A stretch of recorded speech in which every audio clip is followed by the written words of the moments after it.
world-renowned doctor, a billionaire doctor, just came out and said we actually do have a cure for cancer.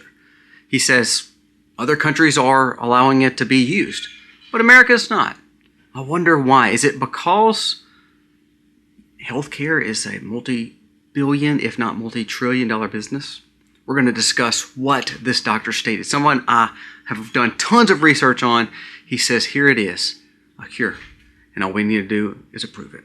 We're going to discuss that. Also, we're going to talk about what Beck said, how Greenland's play is really more than just, well, we want the land. It's an axis of power. Basically, you're seeing the movement of China. You're seeing the movement of Russia. Now, what is America going to do? It's got to shore up its hemisphere. So we're going to talk about what Beck just stated, and it makes complete and utter sense. Something that we need to do. Greenland is not about just a land grab or a 51st state.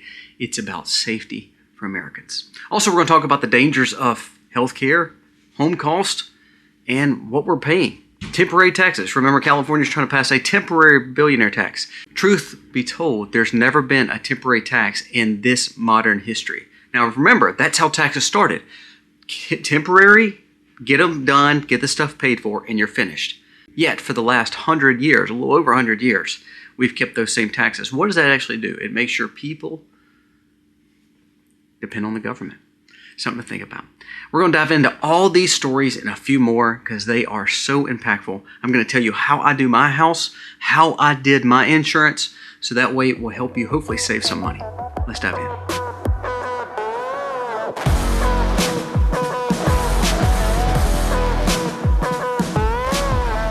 Hey guys, welcome to our channel. Thank you so very much for being here today. If you are new, please go down here, press subscribe, ring the bell, give us a thumbs up. It means the world to us. If you ring the bell, it allows you to see my content. I literally put out content each and every day. For instance, yesterday and about 4 or 5 days ago, we hit on some topics that may not be that popular to the leaders of this platform because it got censored terribly. So go back and check out yesterday's video. Some great information if you did not get to see it. Now let's jump into the stories of the day. First, let's talk about what this doctor said. Now, I have quoted this billionaire doctor before, but I want you to listen to what he says. This is Dr.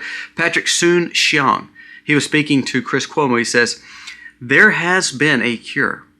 There has been an approval for a cure, just not for Americans. Dr. Shiong went on the air with Chris Cuomo and dropped the claim that should have stopped the country cold because it made perfect sense. Now, this guy has built chemotherapy tech, has built cancer drugs tech, just a brilliant guy, sold a lot of it and became filthy rich. But here's what he did. He never stopped his research to find the cure for cancer. And then guess what? He says it's here. He says the universal cancer treatment shown to extend survival of lung, breast, pancreatic, and even glioblastomas. And remember, all of those were some of the most dangerous of cancers that you could get. He says there already existing a cure for those, or at least a longevity that we've never seen before. The molecule was flagged over a decade ago and one of the most promising cancer-killing candidates ever. The trials exist. The survival data exist. According to him, Saudi Arabia reviewed the science and approved it for lung cancer, while the U.S., for the same drug, still restricted it for just a small little bladder cancer use. It says more than 13,000 patients are now reportedly requesting access, and yet the government will not allow it.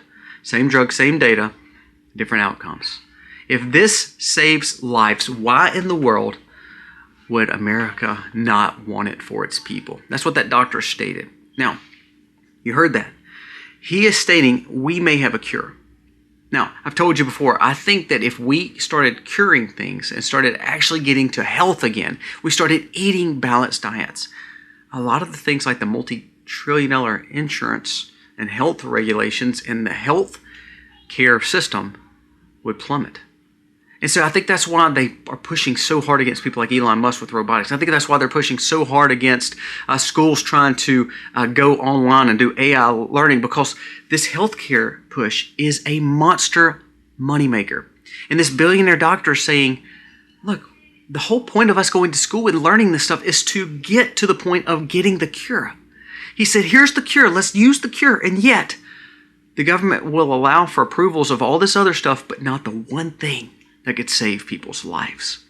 That should blow your mind. That our FDA and USDA and HHS will approve sprays on your food, but will not approve a cancer drug that actually has been proven to be safe and effective, and also help cure someone that may have a stage 4 incurable cancer. I mean, that's what's so crazy here. Now, I don't believe in taking medicines all the time. I told you that. You know that. If you've listened to me for a long time, it scares me to death, especially now that my son has been diagnosed with type 1. It scares me to pieces.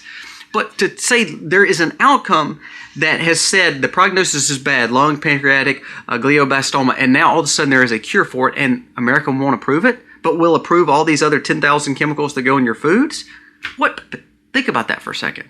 It's absolutely ludicrous. Now, that goes along with what I was wanting to really hone in on today. So the way I did my house, I built my house and contracted it myself, meaning I did all the subcontracting. Even if I didn't know how to build, I learned how to get people who did, learned how to get people to do this and to do this and to do this. And so it helped me save money. Now, same with healthcare. I did something very different. Instead of doing traditional healthcare like Blue Cross Blue Shield or Aetna or United Healthcare or all these other companies, what I did is I found a medical bill sharing company based in Christian values and morals and values. Meaning, we go together, we build a co-op, and we share each other's bills. And so therefore, it saves me a tremendous amount of money. For instance, the average American spends $25,000 to $26,000 for a family of 4 to 6 on an average basis per year. That's unaffordable. $26,000? You know what I pay for mine for six kids plus 2 adults? Still, to me, is highway robbery, but I pay $1,000 a month. And that's for all the coverage that I ever needed for my children. So that's $12,000 a year. So less than half is what I pay for 8 people versus what most people are paying for regular insurance. Now, why do I bring up the house situation and the health insurance situation? Here's why. Just like the doctor said a while ago, we have cures, but if we cure it, then we don't have a business. Well, same way with housing and with health insurance. If we take the initiative to be independent and learn alternatives, and we fix our own systems, and we come together and say, we don't need government, we don't need big business, we can do it ourselves, then it hurts those business practices that's been going on since the Fed was in existence and since World War I days, where everything turned to crap. From adding taxes, from big business, from big banks, and to change the way that we look at things now, because true freedom and liberty comes with alternative ways and not letting government, supersede in every situation you make in your life. Now, let's talk about this. The average American is spending $27,000 on healthcare today. What they saw is the reason it went up was more government intervention in Medicare expenditures along with Obamacare. What says from $2,000, it was $6,000 a year. When Obamacare went in, it skyrocketed, and now you're looking at about a 300% to 400% increase. So we see more government intervention in our life did not actually benefit us there. Now let's go to the housing situation. Married plus home by 30 years old. In 1950, 50% of individuals could afford a home by 30. Their wife would stay home and raise their children, and they had a single income, they had a car in the garage, and they were not in debt, and they owned a home. Now, from that time, government intervention, let's go to 1970, it dropped to 48%. You're like, well, that's not bad, Colby, just 2%. Now we look, more government intervention. Remember, the 1960s, 1970s is when really government got involved in our life with more social programs. 2000, it was 35%. In 2025, so you're talking 75 years of more government intervention in our life, only 12% of people that are 30 years old owns a home. Most people cannot buy a home. And so therefore, that global agenda, you own nothing and be happy. We're pretty close there, huh? So now we see a housing problem. We see a health insurance problem. We see the fact that, well, we make and cure things. We make and fix diets. We make and get away from all of this, like RFK is saying, but that breaks the systems down. And I don't think that's what they want. I don't think that's what the powers that be wants. Listen to what this gentleman said. He said, if housing prices had simply followed the income growth since 1970 and government's intervention in our life did not happen as much as it did with social programs and more government help and subsidies, the average home today would only be $138,000. He said that's why people are broke, because they can't afford their mortgages. They can't afford their insurance. They can't afford their debts. They can't afford inflation. I want you to listen to what Chip Roy said, because he made a great point, and this is why I believe we should fire all Congress and Senate, by the way. Texas Chip Roy. Now, Chip Roy he's a grifter. He doesn't like Trump, but he tries to play really conservative when it benefits him. He tries to play a little bit more in the center when it doesn't. It kind of reminds me of Ron DeSantis when Ron DeSantis was House Representative. As it says, Texas Representative Chip Roy dropped a political nuke. It says, at some point, people will look at the body and say, maybe we should get rid of all these 435 members of the House and 100 members of the Senate because we're not doing anything for the American people. Sometimes I believe the American people would want to say, start over, because Congress is literally failing its people. See, this is the truth. Now, you can say Thomas Massey, Rand Paul, Chip Roy, whoever you want to put in this blank, Eli Crane, all those may be great guys, Tim Burchett, but they're also very unsuccessful because they've not been able to maneuver in and actually get the leadership powers to then change and make for a better Congress or Senate. Now, I don't just blame them. What I'm trying to say is the problem always comes down to exposing problems and fraud. See, what we don't want to admit is all these Senate and Congress are the ones passing all these bills and all this frivolous money and all this spending and all this interest and inflation problems that we're having from the 50s all the way till now. You're seeing what government intervention in our life actually did. It never made anything better. It hasn't made anything better for all of us. Listen to what Sean Ryan said. He broke on the story when he was talking to Ro Khanna. He said, again, here we are. We're literally sitting to where there's people in all the cities, and the Democrats are allowing it to happen, even worse than Republicans, allowing the cities to falter, allowing the police to not make arrests, allowing for people to stay when they're not allowed, and also allowing for drugs to run rampant in the streets, no arrest, no bail, so it allows them to get right back out on the streets and do whatever they want to do, and the cities are becoming hellscapes. He says, but we can send billions across overseas by our representatives and senators. And I concur with that. I don't understand why we are sending so much of our money overseas, supporting 193 countries, people. Did you know your tax dollars are working for 193 other countries and not your own? What has it benefited you to have more government intervention in your life other than taking advantage of you and taking your money and passing it over? I want you to listen to what Chef Gruel, Andrew Gruel said. He made a great, valid point. He said, everybody talks about the billionaire tax in California and how it's going to be temporary. What they're actually doing, if you read the mandate, what California and Gavin Newsom are doing is they are wanting to tax those billionaires, but really, they're not wanting to tax the billionaires. They're wanting to have the ability to tax someone post money in the account, post net. Meaning, say you make, $2,000 a month, $1,000 a week, $5,000 a month, whatever your income is. Just think about this now. Taxes get taken out so you bring home the amount of money you bring home. Now, say, for instance, you bring home and you've been able to put up a little bit of money, you've been able to buy a house, you've been able to do these things, and you're already paying taxes. Now, what this law is doing is it's a temporary law to allow them to come into your net money, your net worth, your net house, like property tax, but even worse because now you're not getting any service for it, and tax you more to cover their losses. See, what you don't realize, California, Illinois, New York, they have a pension problem. All those government workers, there's no money to pay them. All the retirements, there's no money there. It's a $1 trillion deficit in Illinois and California alone. So at some point in time, guess what's going to happen? They're going bankrupt, and America will have to bail them out like we bail all the other countries out in the world. See, this is what happens when you add more government in your life. It actually doesn't get better.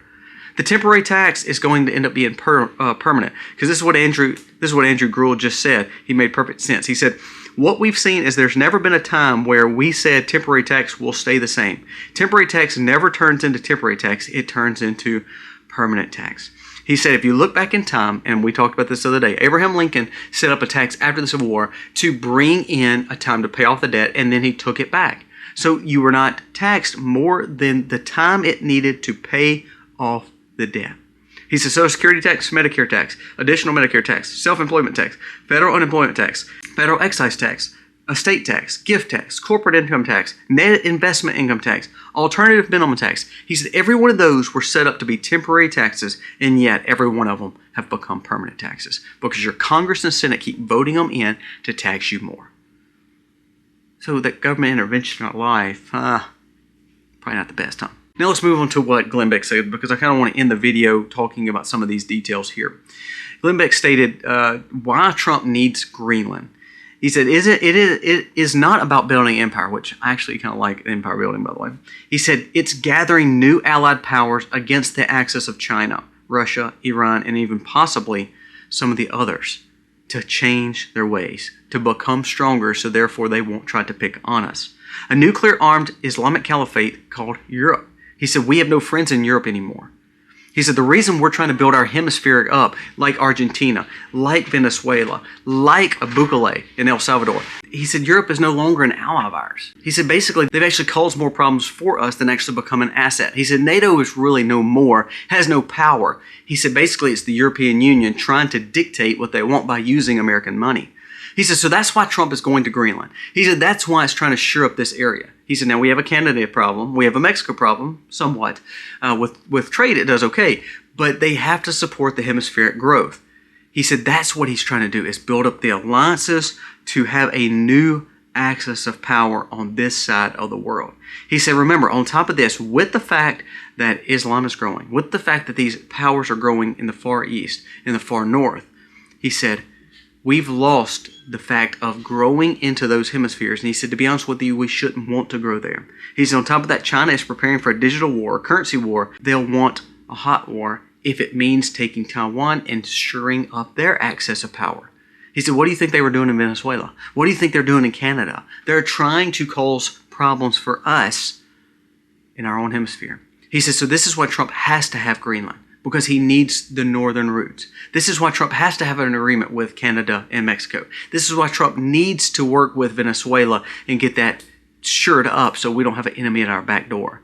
He said, this is why we helped Argentina, because it's not about empire building, it's about making sure that we're keeping the American sovereignty safe. If we can protect the waterways from the north and south, and of course we have our safety hopefully with Canada and Mexico, he said there's no way that they can infiltrate like they're doing in other areas, especially Europe. He said, but if we allow for bad leaders and liberal leaders to get right back in here, guess what's going to happen? They're going to allow for the infiltration to come right in America, and we're going to see what Europe is facing. A caliphate, or at least conquered America. So as we finish up this video, think about, again, government in our lives. It doesn't really benefit us at all. My investments will do better than my Social Security. Not because I have to invest, it's because I choose to invest. Social Security is not investing in myself. Now, if they built a Social Security plan to where my money goes to me only and not pooled, to where it goes and grows for me and for my family, no matter when I pass away, it goes to my family, it's my money, it'd be different. But that's not what they're doing. They're taking advantage of you. The health insurance, the home prices, all that stuff goes back down to one thing. What did Elon Musk try to do? He tried to expose the dangers of what our government was doing. And he said, you can't fix it. Did you hear what Chip Roy said? You can't fix it. We should be fired. Every one of us should be fired. I actually like that sentiment. I believe every one of them should be fired, because what we've realized is they cannot help us. All they could do is try to control us. And lastly, do I want to see our health better because of diets, because of herbs, because of God's creation? Yes. But you know, God gives smarts to some people, and wisdom and common sense. And so therefore, medicine can be good. Innovations can be good. AI in its context can be good in a way. There's things that are good. So when we hear a billionaire doctor who's made all his money in the world and still trying to help America, it's like Elon. You may not trust Elon, but he's at least trying to help America. I mean, did you know that China is trying to go against him with doing more satellites? Did you know Bill Gates is trying to do his own satellites? Not because of any reason other than Elon Musk is not allowing for China and Bill Gates to have access to surveil its American people with its satellites. So that's why they're trying to compete against him. See, when these people are trying to help America, like the billionaire doctor, and trying to warn the fact that we can't even get anything, we can pass all these chemicals, we can do all this stuff, your government can waste all your money, but not give you the one thing that could actually benefit you in life and give you cures, he said there could be a problem. It should be shocking to us while we keep electing these people. And it's amazing how we'll have 50 to 60% of, or 70% of people vote. 75 million people voted for Trump. And yet, those same people will still vote those same incumbents, right or left, into the Congress and Senate positions when they're doing nothing for the people. The establishment, D.C., it truly is a swamp, and I don't know if we can fix it. So therefore, try to take it in your own hands. Like me, when I talked about with the health insurance, what I talked about with how I built my home, how I did those things, how I'm building Aiden's home. I'm building it piece by piece, working with subs, learning how to do things the most economic way, shopping it out, learning and building it as I go. So therefore, we're not having to be dependent on big players, banks, or on the government. It's learning how to be alternative. The reason I raise my own food is alternatives. The reason I try to learn herbs, it's alternatives. But guess what? It's independence. That's what's important. Guys, let me know your thoughts on today's video. God bless.